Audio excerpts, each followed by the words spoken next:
നബി സല്ലല്ലാഹു അലൈഹി വസല്ലം പറയാണ്, അല്ലാഹു തആല 4 വാചകങ്ങൾ പ്രത്യേകം ദിക്റുകൾക്ക് പ്രാധാന്യമുള്ള വാചകങ്ങളായി തെരഞ്ഞെടുത്തിരിക്കുകയാണ്. സുബ്ഹാനല്ലാഹ് വൽഹംദുലില്ലാഹ് വലാ ഇലാഹ ഇല്ലല്ലാഹ് വല്ലാഹു അക്ബർ. ഈ 4 വാക്കുകളാണ് ഏറെ പ്രാധാന്യമുള്ള വാക്കുകളായി നബി സല്ലല്ലാഹു അലൈഹി വസല്ലമ എടുത്തു പറഞ്ഞിരിക്കുന്നത്.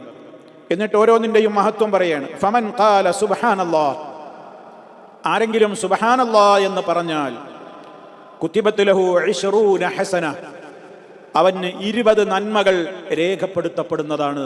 ഒരു സുബ്ഹാനല്ലാഹ് പറഞ്ഞാൽ 20 നന്മ അതിന് രേഖപ്പെടുത്തപ്പെടും. വഹുത്തത് അൻഹു 20 സയ്യിഅ, അത് കാരണമായി 20 തിന്മകൾ, ചെറുദോഷങ്ങൾ അവനിൽ നിന്ന് അല്ലാഹു തആല പുറത്ത് അത് മറച്ചുവെച്ച് അവന് വിട്ടുവീഴ്ച ചെയ്ത് മാപ്പാക്കി കൊടുക്കുന്നതാണ്. അപ്പൊ 20 നന്മകൾ അതോടൊപ്പം 20 തിന്മകൾ നമ്മിൽ നിന്ന് പോക്കിക്കളയുകയും ചെയ്യുന്നു ഒരൊറ്റ സുബ്ഹാനല്ലാഹ്. വീണ്ടും പറഞ്ഞു, വമൻ ഖാല അല്ലാഹു അക്ബർ, ആരെങ്കിലും അല്ലാഹു അക്ബർ എന്ന് പറഞ്ഞാൽ മിസ്ലു ദാലിക്, ഇതേപോലെ തന്നെയാണ്, അഥവാ 20 നന്മ എഴുതപ്പെടും, 20 തിന്മകൾ അവനിൽ നിന്ന് മായ്ക്കപ്പെടും. വമൻ ഖാല ലാ ഇലാഹ ഇല്ലല്ലാഹ്, ലാ ഇലാഹ ഇല്ലല്ലാഹ് എന്നാരെങ്കിലും പറഞ്ഞാൽ മിസ്ലു ദാലിക്, ഇപ്രകാരം തന്നെയാണ്, 20 നന്മകൾ എഴുതപ്പെടും, 20 തിന്മകൾ മായ്ക്കപ്പെടും.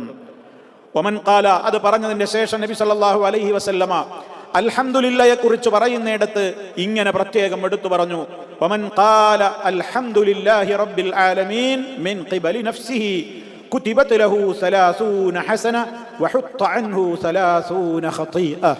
ആരെങ്കിലും അൽഹംദുലില്ലാഹി റബ്ബിൽ ആലമീൻ എന്ന് പറഞ്ഞാൽ മിൻ ഖിബലി നഫ്സിഹി, മറ്റൊരു പ്രേരണയും അവനത് പറയാനില്ല എന്ന് പറഞ്ഞാൽ, നമ്മൾ അൽഹംദുലില്ലകൾ പല അവസരങ്ങളിൽ പറയാറുണ്ട്. നമുക്ക് എന്തെങ്കിലും ഒരു സന്തോഷ വാർത്ത കേട്ടാൽ അൽഹംദുലില്ലാ എന്ന് പറയാറുണ്ട്. ഒരു മനുഷ്യൻ തുമ്മിയാൽ അൽഹംദുലില്ലാ എന്ന് പറയാറുണ്ട്. ഭക്ഷണം കഴിച്ചു കഴിഞ്ഞാൽ അൽഹംദുലില്ലാ എന്ന് പറയാറുണ്ട്. അങ്ങനെ പല ഘട്ടങ്ങളിൽ നമ്മൾ അൽഹംദുലില്ലാ പറയാറുണ്ട്. ഇത് അങ്ങനത്തെ ഒരു പ്രത്യേക സന്ദർഭം ഒന്നുമില്ലാതെ തന്നെ ആരെങ്കിലും അൽഹംദുലില്ലാഹി റബ്ബിൽ ആലമീൻ, സർവ്വലോക പരിപാലകനായ അല്ലാഹുവിനാകുന്നു സർവസ്തുതിയും എന്ന് പറഞ്ഞാൽ കുതിബത്ത് ലഹു, അവന് എഴുതപ്പെടും 30 ഹസന, 30 നന്മകൾ എഴുതപ്പെടും. വഹുത്ത അൻഹു 30 ഖതീഅ, 30 തിന്മകൾ അവനിൽ നിന്ന് ഇല്ലാതെയാക്കപ്പെടുകയും ചെയ്യും.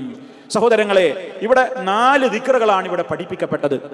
ആ 4 ദിക്റുകൾ നമ്മൾ പ്രത്യേകിച്ച് ഒന്നും അതിൽ പഠിക്കാനുള്ളതല്ല. എല്ലാവർക്കും, ഈ ശബ്ദം ശ്രവിക്കുന്ന ഓരോ മുസ്ലിമിനും അറിയാവുന്നവയാണ്. സുബ്ഹാനല്ലാഹ്, അതുപോലെ തന്നെ ലാ ഇലാഹ ഇല്ലല്ലാഹ്, അല്ലാഹു അക്ബർ, ഇതൊക്കെ എല്ലാവർക്കും അറിയാം. അതുപോലെ അൽഹംദുലില്ലാഹി റബ്ബിൽ ആലമീൻ എന്നുകൂടി അതിനോട് ചേർത്ത് പറയുമ്പോൾ അതിന് 30 നാ പറഞ്ഞത്. മറ്റതൊക്കെ ആ നിലക്ക് 4 ദിക്റുകൾ, പക്ഷേ 90 പ്രതിഫലമാണ് അതുകൊണ്ട് നമുക്ക് ലഭിക്കുന്നത്.